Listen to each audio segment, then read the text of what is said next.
माता के सामने सीता जी से कुछ कहने में संकुचाते हैं, पर मन में यह समझकर कि यह समय ऐसा ही है, वे बोले, हे राजकुमारी, मेरी सिखावन सुनो। मन में कुछ दूसरी तरह से न समझ लेना। जो अपना और मेरा भला चाहती हो तो मेरा वचन मानकर घर रहो। हे भामिनी, मेरी आज्ञा का पालन करो।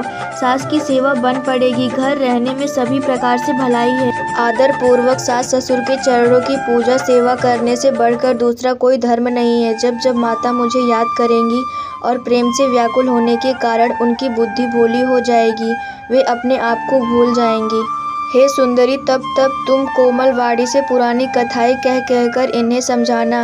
हे सम्मुखी, मुझे सैकड़ों सौगंध है। मैं यह स्वभाव से ही कहता हूँ कि मैं तुम में केवल माता के लिए ही घर पर रखता हूँ। मेरी आज्ञा मानकर घर पर रहने से गुरु और वेद के द्वारा समस्त धर्म के आचरण का फल तुम्हें बिना ही क्लेश के मिल जाता है, किंतु हठ के वश होकर गालव मुनि और राजा नहुर आदि सबने संकट ही सहे। हे सम्मुखी, हे सयानी, सुनो, मैं भी पिता के वचन को सत्य करके शीघ्र ही लौटूंगा। दिन जाते देर नहीं लगेगी। हे सुंदरी, हमारी यह सीख सुनो। हे वामा, यदि प्रेमवश हठ करोगी तो तुम परिणाम में दुख पाओगी। वन बड़ा कठिन, क्लेशदायक और भयानक है।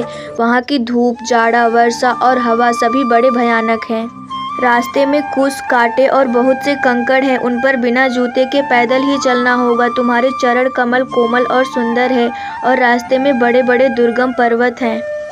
पर्वतों की गुफाएं, खो, दर्रे, नदियाँ, नद और नाले ऐसे अगम्य और गहरे हैं कि उनकी ओर देखा तक नहीं जाता। रीछ, बाघ, भेड़िए, सिंह और हाथी ऐसे भयानक शब्द करते हैं कि उन्हें सुनकर धीरज भाग जाता है।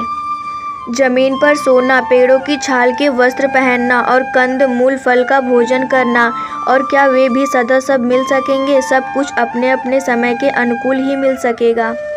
मनुष्यों को खाने वाले निशाचर राक्षस फिरते रहते हैं। वे करोड़ों प्रकार के कपट रूप धारण कर लेते हैं।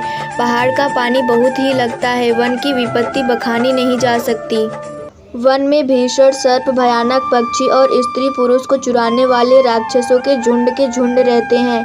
वन की भयंकरता याद आने मात्र से ही धीर पुरुष भी डर जाते हैं। फिर हे मृगलोचनी, तुम तो स्वभाव से ही डरपोक हो। हे हंसगामिनी, तुम वन के योग्य नहीं हो। तुम्हारे वन जाने की बात सुनकर लोग मुझे अपयश देंगे, बुरा कहेंगे। मानसरोवर के अमृत के समान जल से पाली हुई हंसनी कहीं खारे समुद्र में जी सकती है?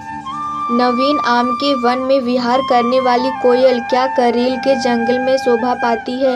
हे चंद्रमुखी, हृदय में ऐसा विचार कर तुम घर पर ही रहो। वन में बड़ा कष्ट है। स्वाभाविक ही हित चाहने वाले गुरु और स्वामी की सीख को जो सिर चढ़ाकर नहीं मानता, वह हृदय में भरपेट पछताता है और उसके हित की हानि अवश्य होती है।